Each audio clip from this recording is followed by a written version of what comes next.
Bonjour, je suis Chloé, journaliste et fondatrice de Microcanap. Bienvenue dans votre récap de l'actualité française du mois de septembre en moins de 20 minutes et sans faits divers. Je vous parle d'abord de la politique, des Jeux de Paris, de la rentrée scolaire, de la santé, des droits humains et de quelques actualités de la région Nouvelle-Aquitaine. Et n'oubliez pas de regarder la description de l'émission, je vous y mets mes sources et des liens pour approfondir certains sujets. Hey!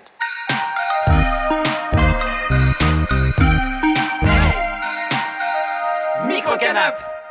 Pour commencer, intéressons-nous à l'actualité politique. Vous pouvez toujours consulter les précédents récapitulatifs pour un rappel sur des notions clés comme le rôle de l'Assemblée nationale. Alors, après 60 jours de crise, le président Emmanuel Macron, étiqueté centre, a nommé Michel Barnier comme Premier ministre le 5 septembre dernier. Michel Barnier a 73 ans et est un homme politique de droite, membre des Républicains. Il a travaillé sous Balladur, Chirac et Sarkozy, tous des hommes de droite. Par le passé, Michel Barnier s'est distingué par des positions très fermes sur l'immigration et la sécurité. Il avait aussi défendu l'âge de départ à la retraite à 65 ans. Et en tant que jeune député, le chef du gouvernement s'est opposé à la dépénalisation de l'homosexualité, une loi adoptée il y a 43 ans en 1981. Dans sa première interview à TF1, Michel Barnier a fixé ses priorités: contrôle de l'immigration, revalorisation du travail et maîtrise de la dette. Il hérite aussi de dossiers en suspens, notamment les réformes de l'assurance chômage et des retraites. Le projet de loi sur l'aide à mourir reste quant à lui pour le moment en suspens. Le 21 septembre, Michel Barnier a dévoilé un gouvernement principalement composé de centristes et de figures de droite. Le socialiste Michel Migaud, nommé ministre de la Justice, est l'unique représentant de la gauche.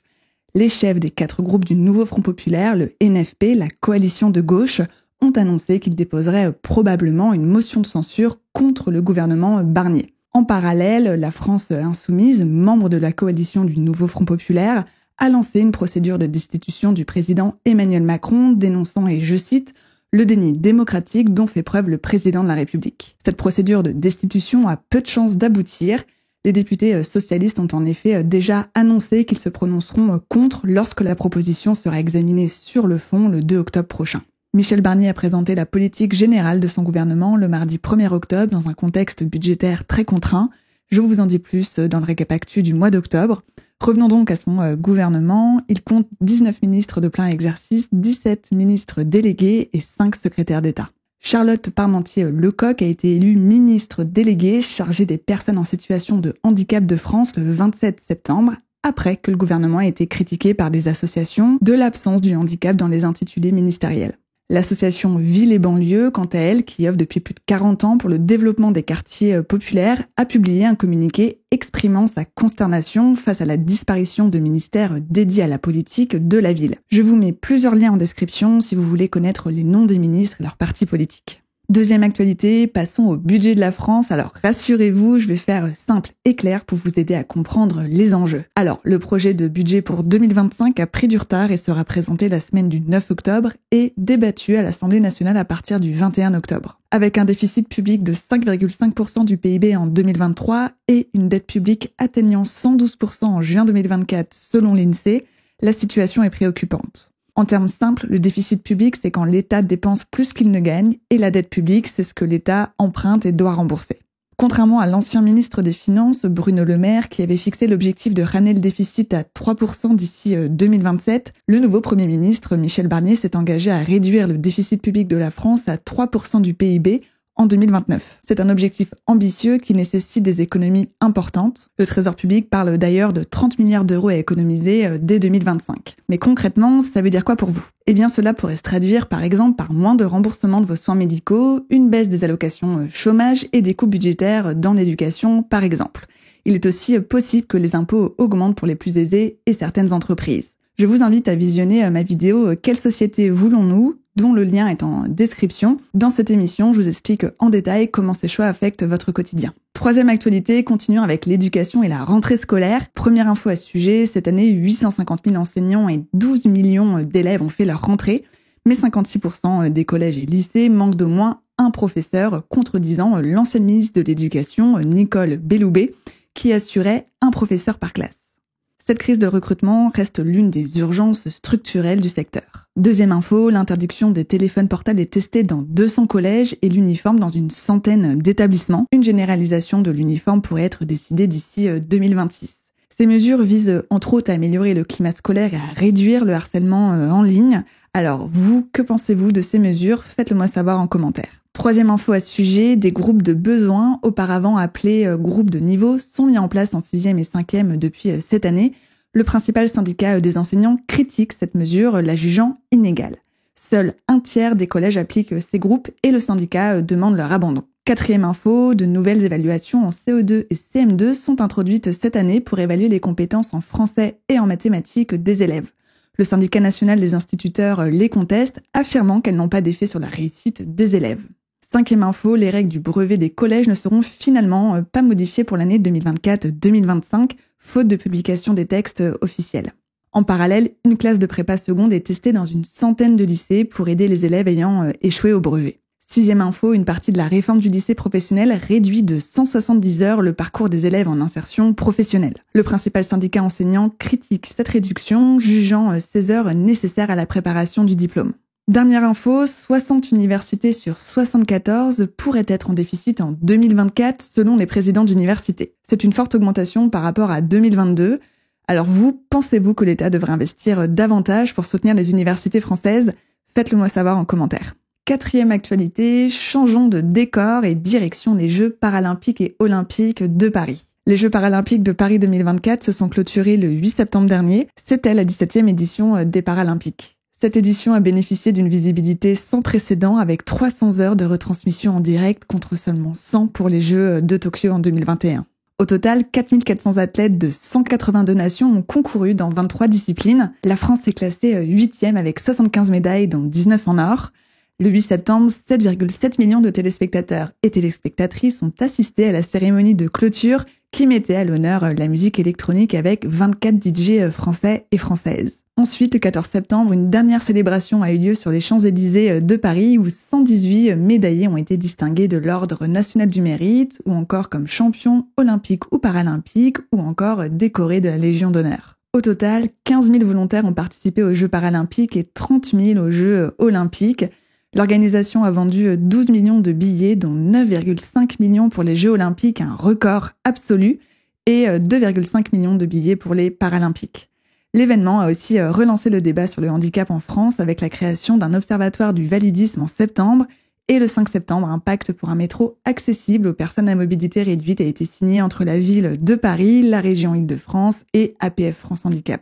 Cinquième actualité, parlons santé. Alors, première info à ce sujet, les jeunes Français se protègent de moins en moins lors de leurs relations sexuelles, augmentant les risques de MST, de maladies sexuellement transmissibles et de grossesses non désirées. D'ailleurs, depuis le 1er septembre, les dépistages des maladies sexuellement transmissibles sont gratuits en laboratoire pour les moins de 26 ans. Et ensuite, la pratique de l'IVG est à son plus haut niveau depuis 30 ans avec, en 2023, plus de 240 000 IVG pratiqués. Le Conseil économique, social et environnemental, le CESE, appelle à renforcer l'éducation à la sexualité, pourtant obligatoire depuis plus de 20 ans, mais toujours peu enseignée. Deuxième info à ce sujet, une enquête de Radio France révèle que 43% des 89 échantillons d'eau potable testés lors de cette enquête contiennent des polluants éternels, les PFAS, dangereux pour la fertilité et favorisant certains cancers. Et concernant le scandale des traitements de purification illégaux des eaux minérales en bouteilles révélé par le quotidien Le Monde en janvier 2024, l'ONG Foodwatch a déposé 2 nouvelles plaintes après un accord qui a permis à Nestlé de payer une amende de 2 millions d'euros et ainsi d'éviter un procès.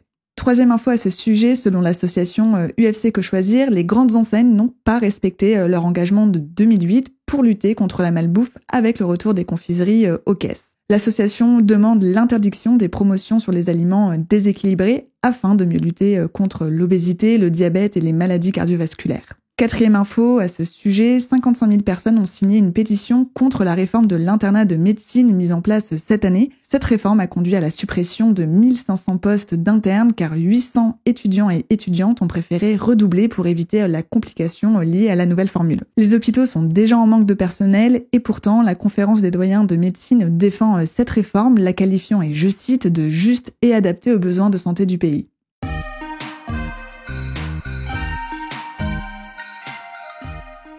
Sixième actualité, passons maintenant à un sujet essentiel, les droits humains, avec plusieurs faits marquants ce mois-ci. C'est un sujet assez vaste et complexe, alors n'hésitez surtout pas à me dire en commentaire si vous souhaitez que je creuse un point en particulier. Alors, première info, la Cour des comptes lance sa 3e campagne de participation citoyenne. Cette initiative permet aux citoyens et citoyennes âgés de plus de 15 ans de suggérer des sujets d'enquête.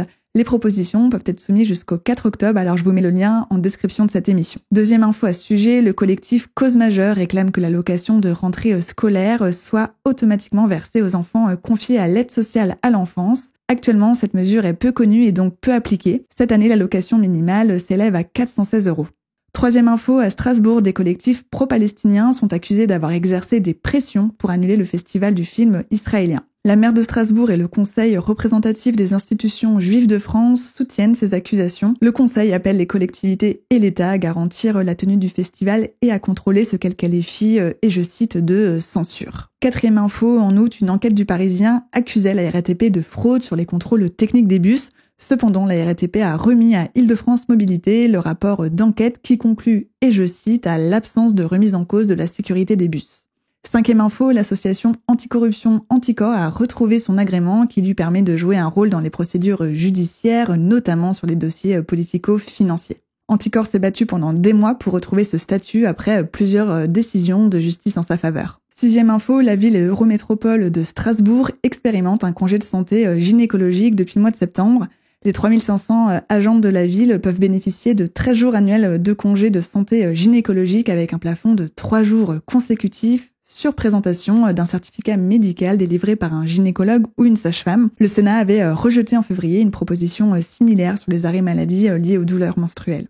Septième info, le Conseil d'État a confirmé vendredi 27 septembre l'interdiction du port de l'abaya à l'école qui, selon lui, et je cite, manifeste ostensiblement une appartenance religieuse. Si vous vous intéressez à la laïcité et à son application en France, je vous mets des liens de mes précédentes émissions à ce sujet en description de cette émission.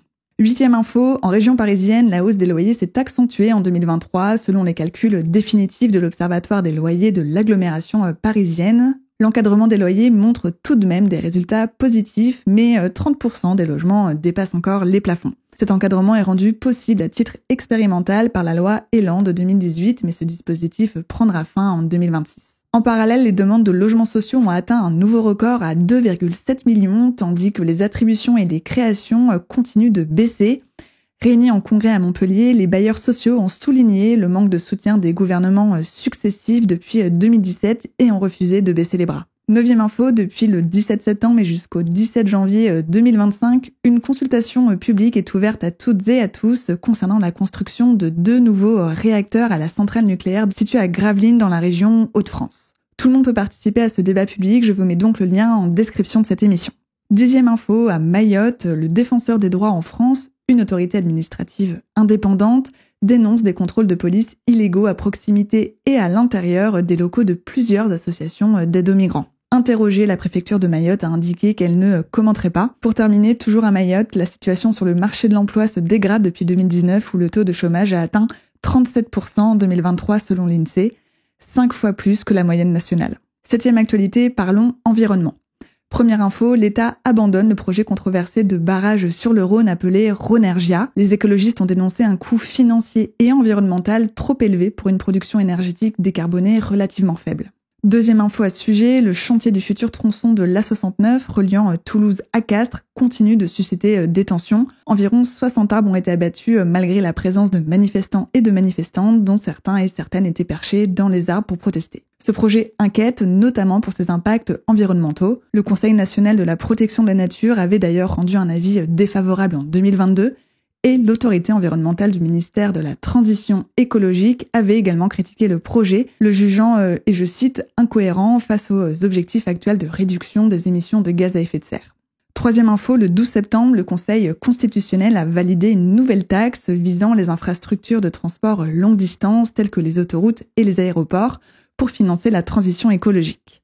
Cette taxe, elle devrait rapporter environ 600 millions d'euros par an, mais les sociétés gestionnaires menacent d'augmenter les prix des péages dès 2025 pour compenser cette nouvelle charge. Quatrième info, un rapport d'enquête publié le 24 septembre révèle que la France continue de produire et d'exporter des milliers de tonnes de pesticides pourtant interdits en Europe depuis 2022. Ces produits sont jugés dangereux pour la santé et l'environnement et sont exportés majoritairement à l'étranger. Et je m'excuse pour mon accent anglais, donc les ONG telles que Public Eye, Unearth et Pesticide Action Network Europe ont révélé ces informations dans leur rapport. 8e actu, parlons climat. Première info, l'été 2024 a été le plus chaud jamais enregistré sur Terre selon l'Observatoire européen Copernicus. En août, la température mondiale moyenne a atteint plus 1,51 degrés par rapport au normal de saison, et ce, depuis que les relevés existent. Pour rappel, les experts de l'ONU, le GIEC, recommandent de ne pas dépasser plus de degrés d'ici 2030, mais cet objectif devient de plus en plus difficile à atteindre, notamment en raison des émissions de méthane, un gaz à effet de serre extrêmement puissant. Environ 40% des émissions de méthane sont naturelles, mais 60% proviennent des activités humaines telles que l'agriculture, les énergies fossiles et les déchets. Deuxième info à ce sujet, en France, les nappes phréatiques sont pour l'instant très satisfaisantes selon le BRGM, l'Institut géologique de France. Toutefois, certains départements du Sud vont être surveillés de près durant la période de recherche de 2024-2025. Dernière info à ce sujet, les conséquences du changement climatique se font déjà ressentir en France. Selon l'ONG Réseau Action Climat, de plus en plus de départements déclenchent des procédures de catastrophes naturelles, ce qui fait d'ailleurs grimper les coûts des assurances à partir de janvier 2025. Je vous mets le lien de ce rapport en description de cette émission. 9e actualité, direction l'univers des médias. Mi-septembre, 15 propositions et 2 recommandations ont été faites aux responsables politiques et aux acteurs du secteur pour garantir une information libre et indépendante tout en préservant le pluralisme en France. Ces propositions sont issues des États généraux de l'information lancés en octobre 2023 et voulus par Emmanuel Macron. Dans ces recommandations, un enjeu majeur est soulevé, c'est la concentration des médias, c'est-à-dire quand plusieurs grands groupes sont contrôlés par un petit nombre d'actionnaires puissants, souvent milliardaires. Par exemple, Vincent Bolloré et Patrick Drahi possèdent plusieurs chaînes de télévision, journaux et radios, tandis que Pierre-Édouard Stérin poursuit un projet nommé Périclès pour soutenir le Rassemblement national. D'ailleurs, j'en parlais dans le récap actu du mois de juillet. D'autres propositions incluent notamment une taxe sur les GAFAM, les géants du net comme Google, Facebook, Apple, pour financer l'information. D'autres propositions parlent de renforcer l'éducation aux médias afin que le public puisse mieux décrypter les contenus. Cependant, certains acteurs du secteur estiment que ces propositions ne vont pas assez loin pour protéger les journalistes et leurs sources. L'écosystème médiatique mondial est fragilisé par la crise économique, la perte de confiance du public et la désinformation. Alors, que pensez-vous de ces propositions? Est-ce suffisant pour garantir une information libre et indépendante en France? Faites-le moi savoir en commentaire.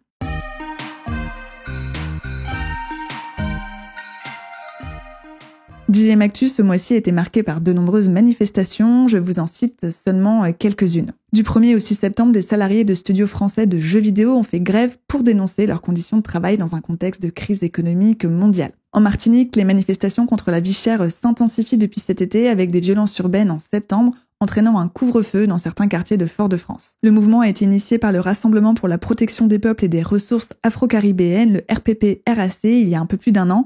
Il réclame un alignement des prix des biens de consommation sur ceux de la métropole.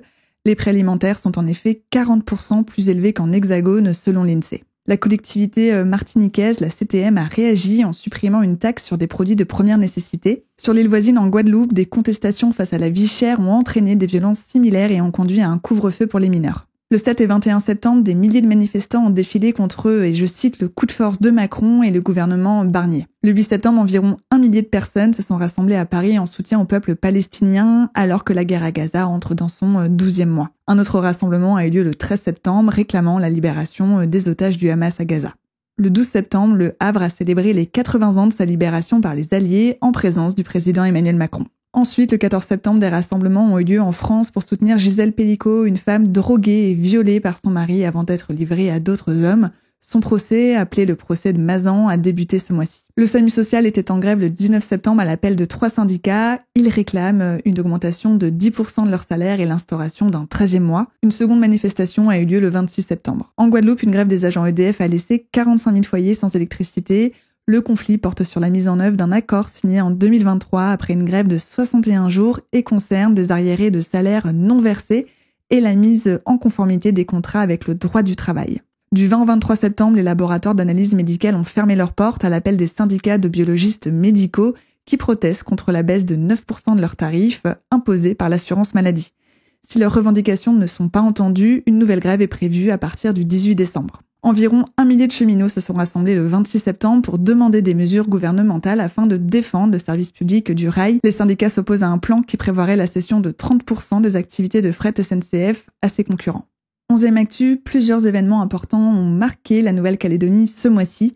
Première info, 2 hommes ont été tués à Saint-Louis lors d'une opération des forces de l'ordre, portant à 13, selon les autorités, le nombre de victimes depuis le début des violences liées à la réforme du corps électoral.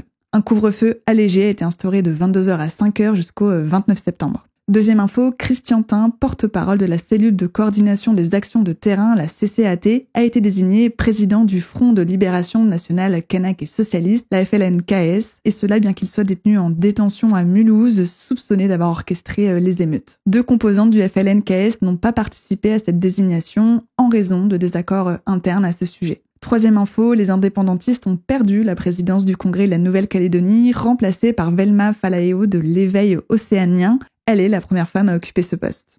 Quatrième info, l'État a débloqué une aide de 130 millions d'euros pour soutenir les entreprises et services publics, ainsi qu'une autre aide de 87 millions d'euros pour la trésorerie de la collectivité. Cinquième info, le lendemain du 24 septembre, jour de la fête de la citoyenneté, les chefs kanaks ont proclamé leur souveraineté sur certaines parties de l'île. Cette date, le 24 septembre, marque l'annexion de la Nouvelle-Calédonie par la France en 1853. Elle est symboliquement célébrée de différentes manières. Les indépendantistes commémorent le deuil du peuple kanak, tandis que les non-indépendantistes fêtent leur attachement à la France. Dernière info à ce sujet, et je l'ai mentionné dans le récap actu du mois d'août, l'usine de nickel KNS a définitivement fermé ses portes, laissant 1200 salariés au chômage. Maintenant, passons à l'actualité de quelques villes situées en région Nouvelle-Aquitaine. Première actualité régionale, direction Poitiers, où la ville a inauguré le faubourg du Pont-Neuf le 31 août dernier, après 1 an de travaux. Cet axe qui relie le centre-ville au campus et au CHU de Poitiers intègre désormais une piste cyclable à certains endroits en double sens et plusieurs feux rouges. Mais cette nouvelle configuration fait débat. En effet, l'association des commerçants du Pont-Neuf critique le manque de concertation de la ville, estimant que les travaux ont gravement impacté leur chiffre d'affaires. De plus, la réduction des places de parking et le manque d'accessibilité pour les personnes à mobilité réduite sont pointés du doigt. Enfin, la circulation est devenue plus difficile sur le campus, notamment avenue du Recteur Pinault, avec des bouchons quasiment quotidiens, contrairement à avant les travaux. Deuxième actualité, restons à Poitiers, où le 11 septembre, plus de 800 agriculteurs et agricultrices, à l'appel de la FNSEA, des jeunes agriculteurs et de l'association des irrigants, ont manifesté devant le tribunal administratif. Ils protestent contre la réduction temporaire des prélèvements d'eau pour l'irrigation dans le Marais Poitevin. Cette décision de justice fait suite aux nombreuses tensions autour de l'eau dans la région, notamment avec les projets de méga-bassines. À ce sujet, la commission locale de l'eau s'est réunie à Poitiers le 12 septembre et a voté le report de l'étude hydrologique du bassin du Clin. Or, cette étude, elle est indispensable pour déterminer la ressource en eau disponible avant tout projet de stockage. Enfin, le parquet a ouvert une nouvelle enquête suite à une manifestation anti-bassine en juillet dernier. Je parle d'ailleurs de cette manifestation dans le récap actu du mois de juillet. Troisième actualité régionale, direction Limoges. Le président de la région Nouvelle-Aquitaine, Alain Rousset, est mis en examen dans une affaire de détournement de fonds publics. La justice le soupçonne d'avoir financé sa campagne de 2015 avec les moyens de la collectivité. Merci d'avoir regardé l'émission. N'oubliez pas de vous abonner pour soutenir Microcanap et pour ne pas manquer le prochain récap actu et les autres émissions. Microcanap est également présent sur Instagram et TikTok pour plus de contenu. Je vous retrouve dans 2 semaines pour un nouveau sujet. Microcanap!